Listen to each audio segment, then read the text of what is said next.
Hey guys, my name's Sunny.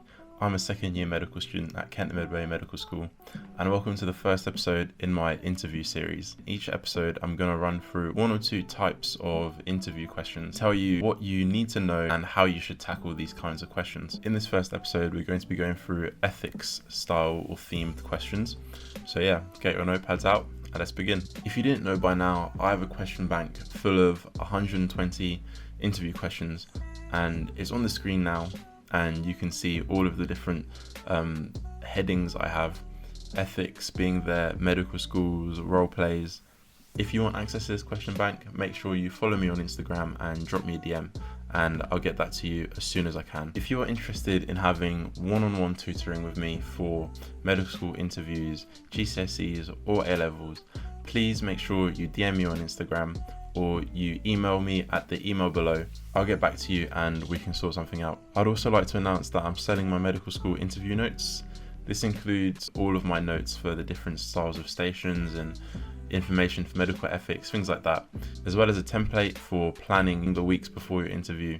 So in ethics style questions, I'll say one thing you need to know without a doubt is all of your definitions, specifically towards medical ethics, of course. This would include the definitions for all the 4 pillars of medicine, which include autonomy, beneficence, non-maleficence, and justice. On top of those definitions, you should know the definitions for consent, confidentiality, integrity, and capacity. There's no hard and fast definition for all of these keywords or sections of medical ethics, but you need to have a very strong foundational understanding of what each of these words mean so that you can use them and manipulate questions so you can answer it in a way which allows you to get these definitions in to show that you have a very good understanding of what these definitions mean, particularly around consent as well and capacity. You should do a bit more reading further than just the definitions, because for example in confidentiality there are instances where confidentiality is allowed to be broken or instances where confidentiality needs to be broken. Allowed being someone says, yes, this person, my next of kin, for example, has the right, or I give permission for them to know my medical details. Whereas if you didn't say that, then it would not be allowed to be broken. And then instances where it needs to be broken is when is during an emergency. And so you need to be aware of these different things so then you can then speak about it, and then the interviewer will know, that person knows what they're talking about. The benefit of knowing all of these keywords and knowing what they mean and then being able to use them just allows you to kind of not have any type of worry when it comes to ethics stations, because I feel these are one of the few stations where there aren't any big surprises that can come out of the way. If you know your definitions, you know how to stay composed in the moment, give yourself a minute to think about what the question's actually saying, and then an answer using the definitions that you know can come together, make itself, and then you can just work through it and tell the examiner exactly what you're thinking. And that would be my greatest tip, along with actually knowing your definitions. It would be to make sure you think out loud, especially with ethics questions, because these questions are supposed to make you think, and the examiner wants to know what you're thinking so they can be like, oh, they're not just regurgitating this answer because they happen to have heard this question before. No, they're thinking about it in their own head and then they're coming out with a coherent answer. So make sure you walk the interviewer through your answer as you're thinking about it, and then just keep going through it like that. So apart from standard questions where they can just be like, what's confidentiality, what does confidentiality mean, apart from those standard questions, another style of question they can give in ethics is like, talk about the ethics involved in X scenario. So for example, talk about the medical ethics involved in taking a patient's blood. Within that, when you just say, okay, taking blood, and then you hold that in one side, and then on the other side you think, okay, what are my medical ethics that actually apply here? Does justice apply? Not really. Does non-maleficence apply? Yes. I actually am harming this patient, so this actually contradicts that pillar of medical ethics. But when we think about beneficence, why am I hurting this patient? Oh, it's to get their blood so I can assess it, so then I can find out if there's anything wrong with them. You can see that although you are denying or crossing one of the pillars is for a greater good, beneficence. And so you can explain that, and if you explain it like that, that will demonstrate that you know what beneficence is, you know what non-maleficence is, and you understand what they mean. And then you can also apply that to the question that they've given at hand. And answering questions like that will really help you. Within all of these topics, confidentiality, euthanasia, consent, there are laws, and you need to make sure you also know about these laws, not know them verbatim, but you just need to know that there's a law and be able to acknowledge the fact that this is actually lawfully enforced. Another particular collection of questions which I thought would be good to read up about is euthanasia, and knowing about all the different types of euthanasia and where it's allowed, where it's not allowed, and just anything that I thought was relevant would be voluntary euthanasia, non-voluntary euthanasia, active euthanasia, passive euthanasia, assisted suicide, and then even within euthanasia you can say, how do the 4 medical pillars apply to euthanasia?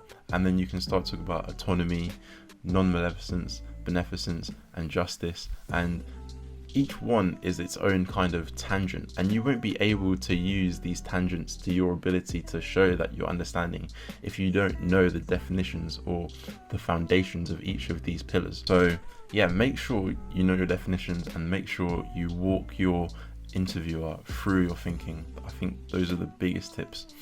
Another section that's really important when tackling ethics questions is integrity. What integrity is sticking to your moral code and doing the right thing even when no one's watching. Doctors are required to have a high degree of integrity because at the end of the day, we're dealing with other people's health. Question types I've seen tackling integrity can be peers cheating in medical school exams, peers or seniors on placement doing the wrong thing or breaking rules which they know they shouldn't. Integrity shows that we're trustworthy, and we need to be trustworthy so patients can open up, so then we can give the best possible care because they trust us and they're going to be honest with us.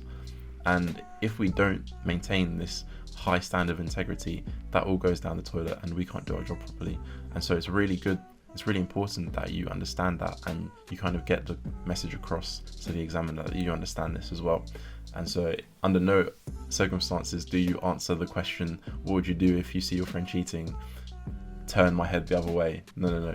You have to confront the person. You have to report the person if they won't hand themselves in. And you need to make that very clear that you are not going to let this slip. When appropriate, you'll escalate it. Even if it's a peer, even if it's a colleague, even if it's a senior, you must report it, you must escalate it, you must make sure it doesn't happen again. And then the last kind of category of questions which I would be mindful of are questions to do with transplants. When I was doing a mock interview, I got a question which was something along the lines of, there's a kidney, 2 people want it, who should get it? You decide. And then they gave a profile for patient A, they gave a profile for patient B. But I didn't know what to do with this information, and so in the end I kind of just sat on the fence, and that is something you should not do in your interviews. I repeat, sitting on the fence is something you should not do on your interview. I made a couple frameworks for the 2 types of questions I saw most frequently, and I'm going to share them with you today. The 2 broad types of transplant questions that I've been seeing are the who gets it type of question, and the other is someone who wants a transplant but doesn't qualify for it. Okay, so let's start with the who gets it. A few things to keep in mind for the who gets it is that age shouldn't be a significant factor in deciding who gets the transplant. The most important thing is to check who is the best biological match. That should be the most significant factor. Next is the mechanical match. So who would it fit better? If there's a available kidney from a 20-year-old, a 20-year-old's kidney probably won't fit as well in an 8-year-old versus another 20-year-old, given if they're both matches. So that's another thing to consider. Another one is social circumstances. Which one between patient A or B has the life habits which would keep the transplanted organ in the best condition and therefore benefit from it the most? Things like smoking, alcohol, and all other things that can affect organ health. That's also something that needs to be considered. In addition, there needs to be quality of life. Who stands to benefit the most from getting this transplant?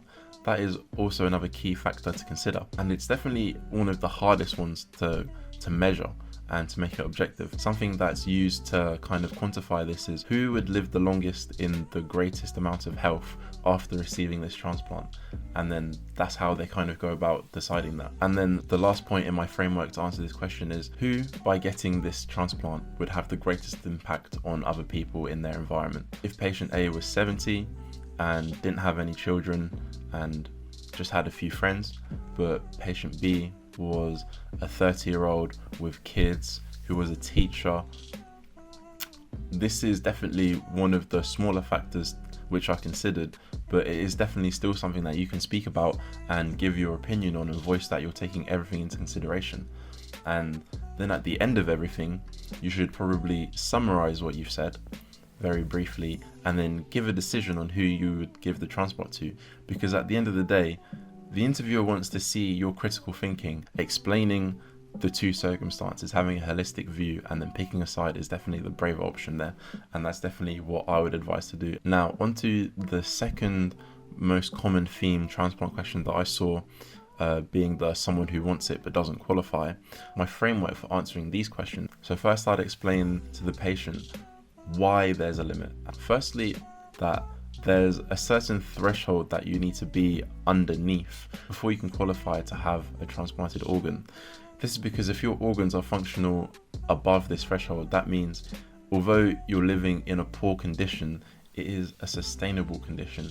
And with organs being so finite for transplant, we can't give it to those who are above the threshold. We have to draw the line somewhere.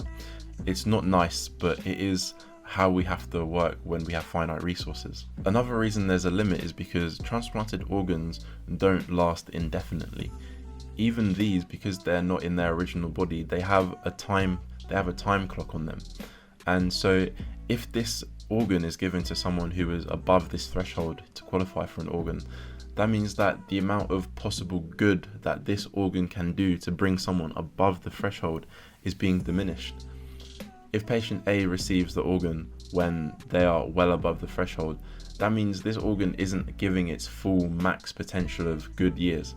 Whereas if patient B was beneath the threshold, by giving them the transplanted kidney, they are able to live 10 good solid years, for example, without complications, when they were previously beneath the threshold where they needed it. And so it would do objectively more good in patient B than patient A, and that is also why there's a limit. Another reason that there's a limit is that transplants aren't easy. Like, these are dangerous procedures, and you shouldn't be getting an organ transplant unless it's absolutely necessary. And yeah, that was the last part of my why there's a limit.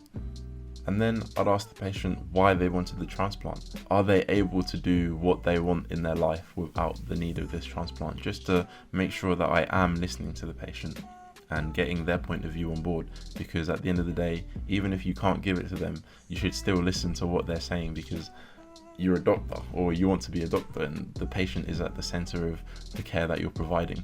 And so maybe you'll be able to find an alternative route. Even if you can't give them this transplant, if you know what they want, what their needs are, then maybe you can help them find an alternative. And then after understanding what they have to say, I'd then ask them a series of questions, finding out if they actually have priority within the transplant waiting list if they qualify. Things like social desires, just because they want one, definitely don't boost their priority. The level of priority is solely based on clinical evaluation from the doctor. Yeah, make sure that any of their concerns are listened to and followed up if possible. And that's how I'd answer the someone wants the transplant but doesn't qualify for it question type. That will conclude my little ethics topic question types for medical school interviews. If you have any questions about anything that I said, please comment down in the comment section below. Let me know what style of question you want me to explain in the next episode of the interview series. Thank you very much for watching, everyone, and I'll see you in the next video.